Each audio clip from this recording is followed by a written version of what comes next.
En Haute-Savoie, toujours, plusieurs fermetures du tunnel du Mont-Blanc sont prévues pour cause de chantier entre la fin de l'année 2022 et 2023. Une nouvelle qui fait réagir les associations de défense de l'environnement.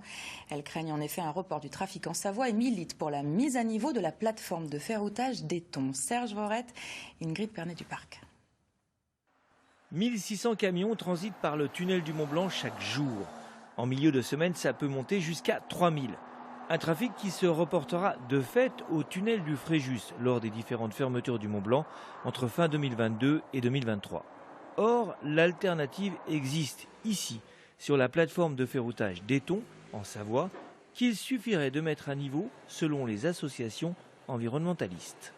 Tout ce qui est longue distance, c'est très pertinent. On pourrait charger les marchandises à Calais, par exemple, ça se fait d'ailleurs, mais beaucoup plus à Calais.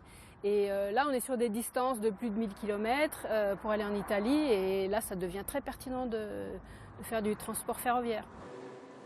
Une pertinence qui semble pour l'instant échapper à l'État puisque ce trafic supplémentaire va être absorbé par un nouveau tube au tunnel du Fréjus. Un tube que nous avions visité lors de sa construction et qu'on nous avait présenté alors comme une simple galerie de secours. C'est un deuxième tube qui était prévu dès le départ, seulement ça n'a jamais été avoué à la population parce qu'il y aurait eu une mobilisation très forte contre une augmentation du trafic routier dans les Alpes. Dans ce contexte, les associations environnementalistes veulent malgré tout adopter une attitude positive selon elles.